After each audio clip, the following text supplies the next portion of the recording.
আজকের পাঠে আমরা দেখব মাইক্রোসফট পাওয়ার পয়েন্ট ওপেন করার পরে এর ওভারভিউ সম্পর্কে। তো আমরা গত পর্বে দেখেছিলাম মাইক্রোসফট পাওয়ার পয়েন্ট কিভাবে ওপেন করতে হয়। তো আমি গত পর্বে বিস্তারিত দেখিয়ে দিয়েছিলাম। তো আজকে আমরা ডেস্কটপ থেকে একটি পাওয়ার পয়েন্ট ওপেন করব, ওপেন করে এর ওভারভিউ সম্পর্কে জানব। তো আমি প্রথমে পাওয়ার পয়েন্টটার উপরে ডবল ক্লিক করলাম। ডবল ক্লিক করলে এটা ওপেন হবে।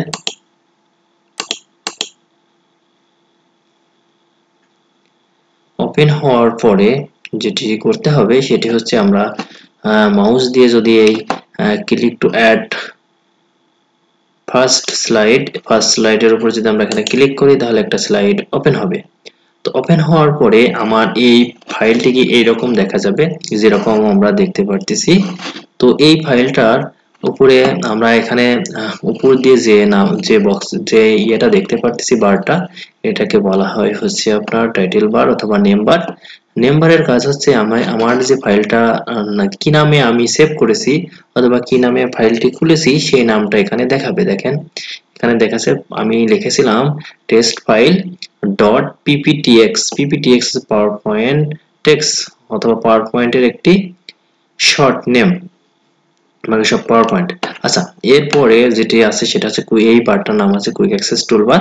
তো কুইক অ্যাক্সেস টুলবার থেকে এখানে বিভিন্ন টুলস আছে। প্রথমে আছে হচ্ছে আপনার প্রথমে যেটা আছে অফিস টুলস, তারপরে আছে হচ্ছে আপনার সেভ টুলস, তারপরে আছে হচ্ছে আনডু, আর তারপরে আছে হচ্ছে রিপিট। তো এখান থেকে এই কুইক অ্যাক্সেস টুলবারের কাজ হচ্ছে আমরা কুইকলি যদি কোনো কাজ করতে চাই সেই ক্ষেত্রে এখান থেকে কুইক অ্যাক্সেস টুলবারটাকে আমরা ব্যবহার করি। এরপরে ডান সাইডে যেটা আছে প্রথমে আছে ক্লোজের কাজ হচ্ছে আমরা এই ফাইলটাকে ক্লোজ করে দিতে পারবো। দ্বিতীয় যেটা আছে সেটা হচ্ছে আপনার নাম হচ্ছে রিস্টোর ডাউনলোড অথবা ম্যাক্সিমাইজ অথবা মিনিমাইজ, যেটাই বলে আমরা বলি। এটাকে আমরা যেটা বলি সেটা হলো মিনিমাইজ হচ্ছে আমরা যদি এখানে ক্লিক করি তাহলে দেখেন ফাইলটা এখান থেকে হারিয়ে গেল। হারিয়ে যাওয়ার উদ্দেশ্য হচ্ছে আমার ডেস্কটপে যদি আমি অন্য আরো কোনো কাজ করতে চাই এটাকে মিনিমাইজ করে রেখে কাজ করতে পারবো। আবার দেখেন আমি যদি এখান থেকে ক্লিক করে দিই তাহলে এটা আবার চলে আসবে। আর এখান থেকে যেটা রিস্টোর ডাউনলোড, এটার উপর যদি আমরা ক্লিক করি তাহলে দেখেন ফাইলটা ছোট হয়ে যাবে। তার মানে এরকম আমরা একাধিক ফাইল ডেস্কটপের উপর খুলে কাজ করতে পারবো। এরপরে যদি আমরা এটাকে আবার ক্লিক করি দেখেন এটা বড় হয়ে গেল। তো এই ছিল হচ্ছে ক্লোজ, রিস্টোর ডাউনলোড আর হচ্ছে মিনিমাইজ। তো এটাকে আমরা অনেক সময় ম্যাক্সিমাইজ নামেও লেখা আসবে। এক একটা অফিসের প্রোগ্রামের ধরন অনুযায়ী এক এক রকম আসবে। এরপরে যে বারটা আছে এটাকে বলা হয় টাইটেল বার অথবা মেনু বার। আমরা টাইটেল বারও বলে থাকি আবার মেনু বারও বলে থাকি। মেনু বারের কাজ হচ্ছে এখানে বিভিন্ন ধরনের মেনু নাম আছে। প্রথমে আছে file menu, home menu, insert, design, transition, animation, slide show, review, view. তো এগুলো হচ্ছে বিভিন্ন ধরনের মেনুর আন্ডারে যে জিনিসগুলো আমরা দেখতে পাচ্ছি এগুলো হচ্ছে সাব মেনু। তো মেনুর আন্ডারে কি কি আছে? মেনুর আন্ডারে ফাইলের আন্ডারে দেখেন অনেকগুলো অপশন এখানে আসবে। তারপরে হোমের আন্ডারে অনেকগুলো অপশন আসবে, ইনসার্টের আন্ডারে অনেকগুলো অপশন আসবে। তো আমরা এগুলো অপশনগুলোকে আমরা কি করতে পারি, এক একটা কাজের ধরন অনুযায়ী এক এক সময় এটাকে আমরা ওপেন করে নিয়ে কাজ করতে পারি। আমার কম্পিউটারটা একটু স্লো, তাই একটু স্লো কাজ করছে। দেখেন প্রথমে আছে ফাইল মেনুতে ক্লিক করলে ফাইলের যে অপশনগুলো আছে সেগুলো চলে আসবে। হোম মেনুতে ক্লিক করলে হোমের আন্ডারে যা যা আছে তাই আসবে। ইনসার্টের মেনুতে যা যা আছে ইনসার্ট মেনুতে আসবে। তো এগুলো আমরা কাজের ধরন অনুযায়ী দেখবো এবং শিখবো। তো আমি বলেছিলাম যে আজকে আমরা ওভারভিউ সম্পর্কে জানবো। তো ওভারভিউ এর ভিতরে আমরা এটা কি জানলাম, এটাকে বললাম আছে মেনু বারের আন্ডারে যেগুলো আছে এগুলোকে সাব মেনু বলে। তো এই যে প্রেজেন্টেশনের যে মেন পেজটা দেখতেছি ফার্স্ট স্লাইডের এইটাকে বলা হয় ওয়ার্ক এরিয়া। এই এরিয়ার ভিতরে আমরা বিভিন্ন ধরনের কার্যক্রম প্রেজেন্টেশনের করে থাকি। এই পাশে যেগুলো দেখতেছেন আমরা যদি একাধিক স্লাইড নিই সেই স্লাইডগুলো এখানে দেখাবে। স্লাইডগুলো কিভাবে নিতে হয়, আমরা যদি এখান থেকে যদি ক্লিক করি দেখেন এখানে একটা দাগের মতো আসছে। এখন যদি ইন্টার করি তাহলে এক একটা স্লাইড এখান থেকে বাড়বে। এছাড়াও যদি আমরা এখানে রাইট বাটন ক্লিক করি, নিউ স্লাইড নিই, দেখেন একটা একটা করে স্লাইড বাড়বে। রাইট বাটন ক্লিক করব, নিউ স্লাইড, এভাবেও কিন্তু আসবে।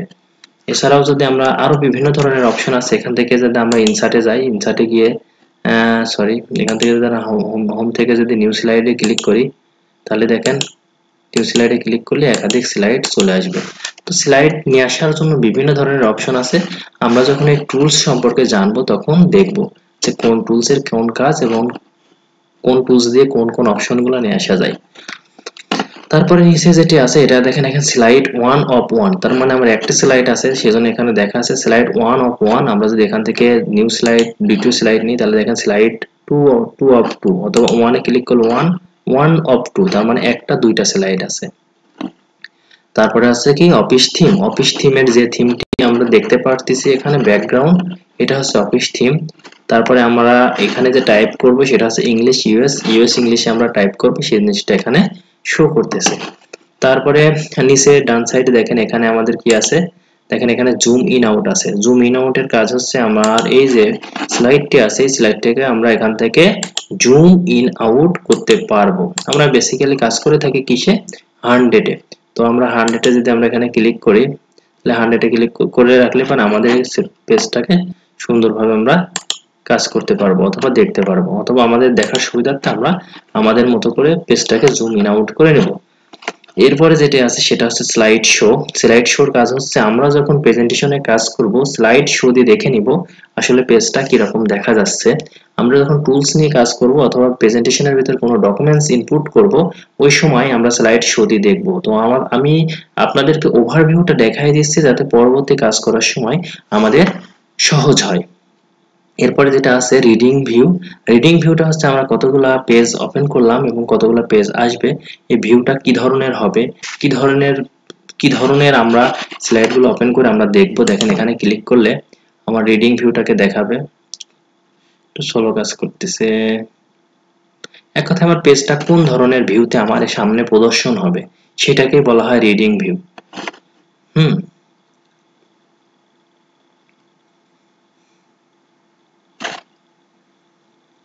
একটু অপেক্ষা করি আমরা।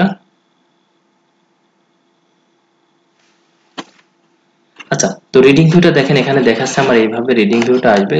যেহেতু আমার পেজের ভিতর কোনো ডকুমেন্টস ইনপুট করা নাই এই জন্য আমার এরকম দেখাচ্ছে। তো আমরা প্রথমে যেরকম ছিল সেরকমই চলে যাব, নর্মালে চলে যাব। এটা হচ্ছে নর্মাল ভিউ। তারপরে হচ্ছে আপনার এক পেজের ভিতরে স্লাইড কতগুলো স্লাইড হবে সেরকম করে আমরা সাজাতে পারবো, 4টা করে দেখেন এরকম করে সাজাতে পারবো। আমরা নর্মাল ভিউতে কাজ করব সব সময়। নর্মাল ভিউতে কাজ করলে কি হবে আমাদের দেখতে সুবিধা হবে এবং কাজ করে মজা পাবো। আর রাইট সাইডে যেটা দেখতেছি এটা হচ্ছে স্ক্রল। আমরা এই কতগুলো স্লাইড আছে এগুলো স্ক্রল করে দেখতে পারবো। নিচের সাইডে একটা স্ক্রল বার আছে, উপরের সাইডে একটা স্ক্রল বার আছে। তো এই ছিল হচ্ছে আমার মাইক্রোসফট পাওয়ার পয়েন্টের ওভারভিউ। তো আমরা বিভিন্ন টুলস সম্পর্কে পরবর্তী ক্লাসগুলোতে জানবো। তো আজকে এই পর্যন্তই, ভালো থাকবেন, আল্লাহ হাফেজ।